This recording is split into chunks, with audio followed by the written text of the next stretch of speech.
जादुई फ्रॉक। बहुत समय पहले की बात है। सहारनपुर गांव में मोनिका अपने माता पिता के साथ रहा करती थी। मोनिका की माता ममता और पिता महेश दोनों ही बहुत गरीब थे और रात दिन घरों में काम करके मजदूरी करके जैसे तैसे अपना घर खर्चा चलाया करते थे। दोनों पति पत्नी अपनी बेटी मोनिका को पढ़ा लिखा कर बहुत अच्छा भविष्य देना चाहते थे, लेकिन उनकी गरीबी के इस बुरे समय में वो अपनी बेटी को ठीक से स्कूल भी नहीं भेज सकते, जिस कारण मोनिका घर में रहा करती थी और घर के काम संभाला करती थी। मोनिका की उम्र बहुत छोटी थी, लेकिन फिर भी वो अपनी उम्र से बड़े काम किया करती थी, क्योंकि उसके माता पिता दोनों ही काम करने के लिए निकल जाया करते थे, जिसके बाद मोनिका घर में अकेली रह जाया करती थी। वहीं पास में उसी की गली में रहने वाली एक अमीर लड़की प्रिया, जो अपने स्कूल भी अपने कार से जाया करती थी, वो एक दिन स्कूल जाते वक्त मोनिका को रुक कर चिढ़ाती है। मोनिका, तू कब तक अपने घर में झाड़ू पोछा लगाती रहेगी? स्कूल भी जाना सीख। देख मुझे, मैं अपनी गाड़ी से स्कूल जाती हूँ, मैं पढ़ती हूँ, डांस करती हूँ, स्विमिंग करती हूँ और घर वापस आ जाती हूँ। मेरी लाइफ में तो बहुत मौज मस्ती है और तू अपने आप को देख, तेरी लाइफ में तो बस झाड़ू पोछा, कपड़े लत्ते धोना, बर्तन धोना, यही सब लिखा है। तू अगर पढ़ने जाएगी तो तुझे बहुत कुछ सीखने को मिलेगा, लेकिन तुझे तो सिर्फ काम वाली बाई बनकर रहना है। प्रिया, तू मुझसे ऐसे बात मत कर। तू अमीर नहीं बल्कि तेरे माता पिता अमीर है, जिस वजह से उन्होंने तुझे स्कूल छोड़ने के लिए गाड़ी रख रखी है। और ये बहुत बड़ी बात नहीं है कि तेरे पास बहुत कुछ है, क्योंकि वो तेरा नहीं तेरे माता पिता का है। और तूने तो अभी तक अपने अच्छे मार्क्स से स्कूल में कभी टॉप भी नहीं किया। क्या फायदा तेरे अमीर होने का जब तुझे पढ़ाई लिखाई ही नहीं आती, सिर्फ वहाँ डांस स्विमिंग ये सब सीखने जाती है। मुझे अगर मौका मिलता स्कूल जाने का तो मैं उस स्कूल में टॉपर होती और सभी बच्चे मेरे फैन होते। मोनिका प्रिया की बातों का जवाब बहुत अच्छे से देती है, लेकिन मोनिका को पता था कि वो अपनी गरीबी में कभी स्कूल नहीं जा सकती, जिस कारण उसे इन बातों का बड़ी चतुराई के साथ सामना करना पड़ता था। मोनिका एक बहुत समझदार लड़की थी, जिसे पता था कि वो अपनी जिंदगी में कुछ न कुछ कर ही लेगी। ऐसे ही दिन बीत रहे थे। प्रिया रोज स्कूल जाया करती और मोनिका उसे स्कूल जाते हुए देखा करती। स्कूल जाते हुए देखकर मोनिका के मन में हमेशा स्कूल जाने का ख्याल आया करता था, लेकिन मोनिका अपने ख्यालों को मारकर अपने कामों में व्यस्त हो जाया करती थी, क्योंकि उसे पता था कि उसके गरीबी में वो शायद ही कभी स्कूल जा पाएगी। इसलिए वो अपने सारे ख्याल और अपने सपनों को एक तरफ रख देती है और अपने कामों में लगी रहती है। ऐसे ही एक दिन उसके माता पिता जब शाम को घर वापस लौटते हैं तो मोनिका उनसे कहती है, पिताजी, गांव में पूरा दिन मजदूरी करने के बाद आपको कुछ पैसे मिलते हैं और उन पैसों में हमारा गुजारा भी बहुत मुश्किल से होता है। क्यों ना हम शहर में चले और वहां जाकर अपने इस समय को अच्छे से निकालें। अगर वहां पर जाकर हम सभी मिलकर काम करेंगे तो हमें अच्छी तनख्वाह मिलेगी। बेटा, तू सही तो कह रही है, लेकिन गांव में हमारे खर्चे बहुत कम है और शहर में जाकर हमारे खर्चे दुगने हो जाएंगे। और क्या पता वहां पर मुझे कोई काम मिले भी या ना मिले, क्योंकि गांव में तो कैसा भी कोई भी काम करवा लेता है, लेकिन शहर में तो हर कोई अच्छा लेबर चाहता है। तेरी माँ और मैं मिलकर हर जगह काम कर आते हैं और जो भी मिलता है उससे हमारा गुजारा हो तो रहा है। सुनो जी, बिटिया ठीक ही तो कह रही है। जहाँ हमारा गुजारा होने में बहुत मुश्किलें आती हैं और हमारी बेटी भी स्कूल नहीं जा पाती, क्यों ना हम शहर में चलकर काम ढूंढें और रात दिन मेहनत करके पैसे कमाएंगे और अपनी बेटी को भी स्कूल भेज पाएंगे। अपनी बेटी मोनिका की बातें सुनकर मोनिका का पिता बहुत खुश होता है कि उसकी बेटी अब समझदार हो गई है। और फिर दोनों अपना प्लान बनाते हैं और सुबह होते ही गांव से निकलकर शहर की तरफ चल देते हैं। तीनों चलते चलते एक घने जंगल से निकल रहे होते हैं कि तभी उन्हें रास्ते में एक बूढ़ा व्यक्ति मिलता है तुम्हारे पास खाने के लिए रोटी होगी क्या? मैं कई दिनों से भूखा हूँ और मुझे कुछ समझ नहीं आ रहा कि मैं क्या करूँ। मैं चाहता हूँ कि मुझे कोई 2 रोटी खिला दे, जिससे मैं थोड़ा अच्छा महसूस करने लगूँ। मैं बहुत ज़्यादा कमज़ोर हो चुका हूँ और अब मुझसे चला भी नहीं जा रहा। कृपया मेरी मदद करो। बड़े बूढ़े की बात सुनकर मोनिका के पिता उसकी मदद करना चाहते थे, लेकिन उनके थैले में सिर्फ उबले हुए 4 आलू रखे थे और वो चारों आलू उस बूढ़े व्यक्ति को दे देते हैं।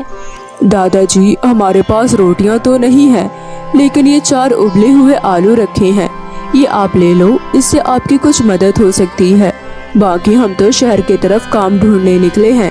अगर हमें वहाँ काम मिलेगा तो हम वहाँ पर कुछ खा लेंगे। वो बूढ़ा व्यक्ति उनके 4 आलू लेकर खा लेता है और बहुत जल्दी खाता है, जिसे देखकर मोनिका के पिता समझ जाते हैं कि वो सच में बहुत भूखा था। उसके बाद वो वापस अपने शहर की तरफ चलने लगते हैं, लेकिन तभी बूढ़ा व्यक्ति उन्हें रोककर कहता है, तुमने मेरी मदद की, मैं बहुत खुश हूँ, क्योंकि इस जंगल से बहुत सारे लोग निकलते हैं, लेकिन मुझे कोई भी इतने प्यार से कुछ नहीं देता जितना तुमने मुझे प्यार से दिया। तुम्हारे पास केवल 4 आलू थे, लेकिन फिर भी तुमने मुझे चारों पकड़ा दिया। अपनी बच्ची के बारे में कुछ नहीं सोचा। तुम बहुत नेक दिल के हो और अच्छे इंसान हो। इतना कहते ही बूढ़ा व्यक्ति एक सुनहरी परी में बदल जाता है और यह सब देखकर सभी हैरान रह जाते हैं। आप तो एक सुनहरी परी हो और कितनी सुंदर हो। मैंने आज पहली बार परी को अपने सामने देखा है। आप हमारे सामने बूढ़े दादा बनकर क्यों आए थे? मैं जानती हूँ कि तुम बहुत गरीब परिवार से हो। तुम्हारे परिवार में तो कभी कभी अन्न का एक दाना भी नहीं होता कि तुम खाकर सो सको। तुम्हारी ये हालत देखकर मैंने तुम्हारी परीक्षा ली, लेकिन तुम मेरी इस परीक्षा में सफल हुए। मैं तुम्हें एक जादुई फ्रॉक देना चाहती हूँ। बेटी, इस जादुई फ्रॉक को तुम कोई मामूली फ्रॉक मत समझना, क्योंकि ये जादुई फ्रॉक तुम्हारी हर जगह सहायता करेगी और तुम इससे जो भी मांगोगी, ये फ्रॉक तुम्हारी हर इच्छा मिनटों में पूरा करेगी। लेकिन ध्यान रहे, कभी भी इसका गलत उपयोग मत करना। हमेशा इससे अपनी जरूरत का सामान ही लेना, वरना ये अपना जादू करना बंद कर देगी। मुझे यकीन नहीं आ रहा कि आपने हमारी परेशानियों को तुरंत हल कर दिया और हम तो शहर में काम की तलाश में जा रहे हैं ताकि हमें खाने को कुछ अच्छा मिल सके और मैं स्कूल जा सकूं। लेकिन अब आपने ये जादुई फ्रॉक दे दी। अब मैं इससे अपने स्कूल जाने की फीस भी ले लूंगी और अपना एक अच्छा सा घर भी बना लूंगी और मैं अपने माता पिता के लिए एक अच्छी हलवाई की दुकान भी खोलूंगी, ताकि उसमें सभी लोगों को हम अच्छे से अच्छा खाना खिला सके और अपनी मेहनत से हम कमा सके। परी वहाँ से चली जाती है और मोनिका का परिवार शहर की तरफ पहुँचता है और फिर वहाँ जाकर मोनिका एक अच्छी जगह देखकर वहाँ पर अपनी जादुई फ्रॉक से अपना एक घर मांगती है। हे जादुई फ्रॉक, हमारे रहने के लिए एक अच्छा सा घर दे दो ताकि हम इस शहर में एक छत के नीचे रह सके और हलवाई की दुकान भी खोल दो जिसमें सारी जरूरत का सामान पहले से ही रखा हो। मोनिका के इतना कहते ही जादुई फ्रॉक में से एक दिव्य रोशनी निकलती है और वहाँ पर उनका एक अच्छा सा बड़ा सा सुंदर सा घर खड़ा हो जाता है। यह सब देखकर मोनिका और मोनिका के माता पिता बहुत खुश होते हैं और वो तुरंत ही उस घर में अंदर जाते हैं। अंदर जाकर बहुत सारा सामान देखते हैं और खुश हो जाते हैं। फिर मोनिका परी वाली फ्रॉक से एक एक करके अपनी ज़रूरत के सामान को मांगती है और इस तरह अपनी हर इच्छा को पूरा करती है। वहीं दूसरी तरफ उसके माता पिता और हलवाई की दुकान में खूब मेहनत करके तरह तरह के व्यंजन बनाते हैं और कुछ अच्छे व्यंजन जादुई फ्रॉक की मदद से मांग लेते हैं और उनकी इतनी अच्छी दुकान शहर में खुलने के बाद खूब जोरों शोरों से चलने लगती है। इसके बाद मोनिका के माता पिता खूब पैसा कमाने लगते हैं। यह सब देखकर मोनिका बहुत खुश होती है और इस तरह मोनिका की जिंदगी संभल जाती है। फिर कुछ दिनों बाद मोनिका भी अपने स्कूल में एडमिशन ले लेती है और बाकी बच्चों की तरह स्कूल जाने लगती है। अब मोनिका के पास किसी चीज की कोई कमी नहीं होती। मोनिका के पास जो भी कमी होती वो अपनी जादुई फ्रॉक से मांग लिया करती और सभी बच्चों के साथ वो भी स्कूल में पढ़ने जाया करती। यह सब देखकर उसके माता पिता बहुत खुश होते हैं और फिर उसे गले से लगा लेते हैं, जिसके बाद सब कुछ ठीक हो जाता है और वो सब हंसी खुशी रहने लगते हैं। रानी परी की जादुई सैंडल और शक्तियाँ। बहुत समय पहले की बात है। किसी गांव में एक गरीब परिवार रहता था। उस परिवार में रिया अपने पिताजी जितेंद्र प्रताप के साथ रहती थी। रिया के पिताजी बूढ़े हो गए थे, परंतु उन्हें अभी भी अपनी बेटी की शादी के लिए लड़का नहीं मिला था और अब वो हमेशा इसी चिंता में उदास रहते थे। उम्र ज्यादा हो जाने के कारण अब तो वो घर का खर्चा चलाने के लिए काम भी नहीं कर पाते थे और शादी की चिंता के कारण हमेशा बीमार रहते थे। रिया अपने घर का खर्चा चलाने के लिए गांव के अमीर लोगों के यहाँ छोटा मोटा काम करके जैसे तैसे घर चला रही थी। ऐसे ही दिन बीत रहे थे और एक दिन रिया काम करके घर आ जाती है। तभी रिया के पिताजी जितेंद्र प्रताप रिया से कहते हैं, मेरी प्यारी बेटी, मुझे माफ कर दो जो मैं तुम पर बोझ बना बैठा हूँ। अभी तो मुझे तुम्हारी शादी भी करनी है, परंतु मेरी गरीबी के कारण तुम्हें कोई शादी के लिए देखने भी नहीं आता है। मुझे तो अब शर्म आती है कि मेरी बेटी की शादी नहीं हो रही है। पिताजी, आप ऐसा क्यों कहती हो? आप बिल्कुल भी चिंता मत करो। एक ना एक दिन तो हर किसी की शादी हो जाती है और फिर जिस दिन भगवान ने मेरी शादी लिखी होगी उसी दिन होगी ना एक दिन पहले और ना एक दिन बाद। इसलिए आप बिल्कुल भी चिंता मत करो।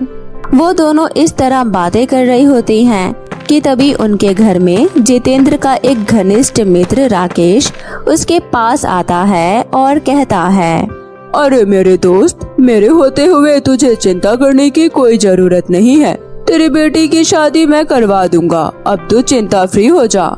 मेरी नजर में एक लड़का है, वो बहुत होशियार है और इस समय एक बड़ी कंपनी में काम कर रहा है। अगर तू कहे तो मैं तेरी बेटी की शादी की बात करूं।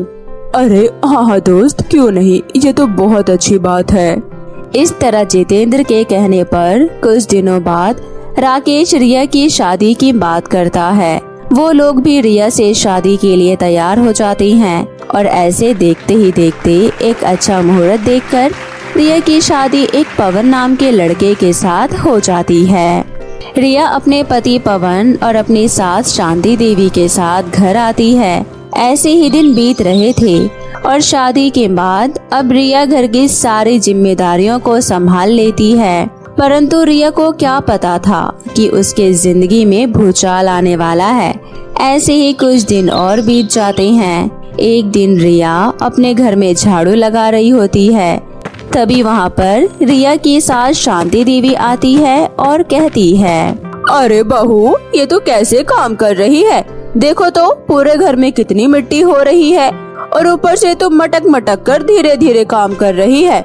अरे जल्दी जल्दी पूरे घर की सफाई कर और उसके बाद नहा धोकर मेरे लिए नाश्ता तैयार कर। अगर तू ऐसे ही धीरे धीरे काम करेगी तो कैसे काम चलेगा? अगर अभी हमारे घर पर कोई आ गया तो क्या होगा? मम्मी जी, मैं घर की सफाई ही कर रही हूँ और अभी आप जहाँ से आ रही हो वहाँ पर सफाई नहीं हुई है। मैं अभी जल्दी जल्दी पूरे घर की सफाई कर देती हूँ, उसके बाद आपको शिकायत का मौका नहीं दूंगी। हाय राम, देखो तो बहू होकर कैसे अपनी सास से जुबान लड़ा रही है। हाय भगवान, पता नहीं मैंने कैसे घर में अपने बेटे की शादी करवा दी। बहू होकर मुझे उल्टा जवाब दे रही है। अपनी माँ शांति देवी की ऊंची आवाज सुनकर पवन वहाँ आ जाता है और अपनी माँ शांति से कहता है, क्या हुआ माँ, जो तुम सुबह सुबह इतना चिल्ला रही हो? सुबह सुबह घर का माहौल क्यों खराब कर रही हो? क्या हो गया? अरे बेटा, इसमें मेरी गलती नहीं है। मैंने तो बस बहू से इतना कहा कि जल्दी जल्दी घर की सफाई कर दे परंतु तेरी पत्नी को तो मेरी उम्र का लिहाज ही नहीं है, वो तो मुझसे जुबान लड़ाने लगी। इतना कहकर शांति देवी झूठे आंसुओं के साथ रोने लगी। अपनी माँ की आंखों में आंसू देखकर पवन को गुस्सा आ जाता है और वो बिना कुछ सोचे समझे अपनी पत्नी रिया को मारने लगता है और उसको इतनी गंदी तरह मारता है कि वो बेचारी अधमरी हो जाती है। रिया की ये हालत देखकर शांति देवी खुश हो जाती है और वो वहाँ से खुश होकर चली जाती है। ऐसे ही कुछ महीने बीत जाते हैं और देखते ही देखते रिया गर्भवती हो जाती है और अपनी पत्नी को गर्भवती देखकर पवन भी खुश होता है। उसका लगाव अपनी पत्नी के प्रति बढ़ जाता है और अपनी पत्नी का ध्यान रखने लगता है। परंतु ये बात शांति देवी को बिल्कुल हजम नहीं हुई और अब वो उन दोनों को अलग करने की सोचती है। शांति मन ही मन बोलती है, हे भगवान, पता नहीं इस मनहूस ने मेरे बेटे पर क्या जादू कर रखा है। जब से इसकी शादी मेरे बेटे से हुई है और जब से ये पेट से हुई है, मेरा बेटा इसके पल्लू से ही बंध गया है। इसके बाद शांति देवी रिया के बच्चे को मारने की सोचती है। हाँ, ये ठीक रहेगा। अभी तो इसका बच्चा इस दुनिया में नहीं है, तब तक तो मेरा बेटा इसके आगे पीछे लगा रहता है और अगर इसका ये बच्चा इस दुनिया में आ गया तो मेरा बेटा तो उसका जोरू का गुलाम ही बन जाएगा। मैं इसके बच्चे को छोड़ूंगी नहीं। ऐसे ही दिन बीत रहे थे और एक दिन शांति देवी रिया के बच्चे को मारने के लिए जमीन पर तेल गिरा देती है और वहाँ से दबे पांव भाग जाती है। वहीं दूसरी तरफ आकाश लोक से कुछ परियां शांति देवी को ये सब करते हुए देख रही थी। तभी उनमें से एक परी रिया के सामने प्रकट होती है और कहती है, मेरी प्यारी बेटी रिया, मैं परी हूँ और मैं परी लोक से आई हूँ। तुम्हारी सास शांति देवी ने तुम्हारे बच्चे को मारने के लिए जमीन पर तेल गिराया है और तुम वहाँ पर मत जाना।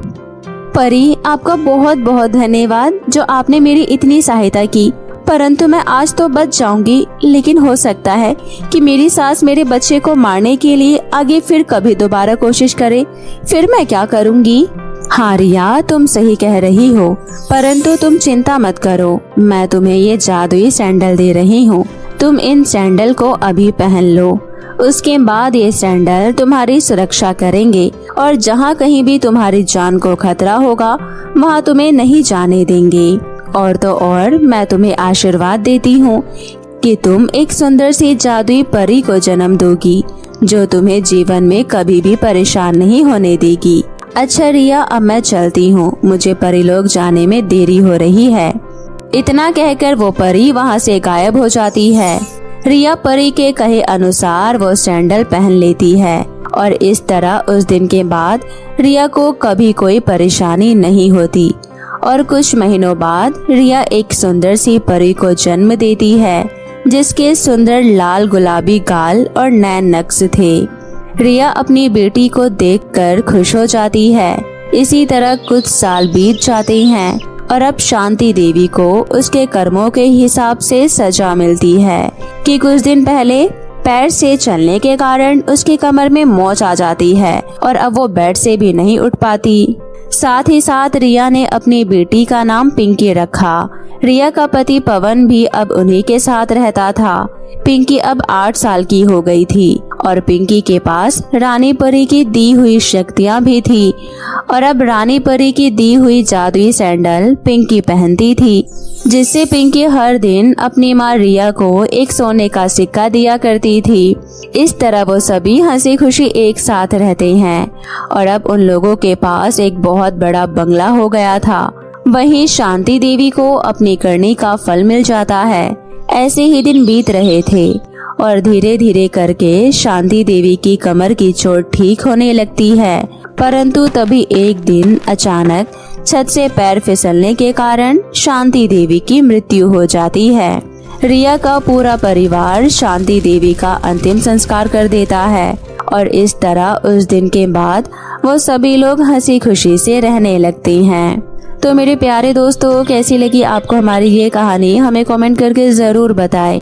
अगर आपको हमारी ये कहानी अच्छी लगी हो तो इसे अपने दोस्तों के साथ भी शेयर करें।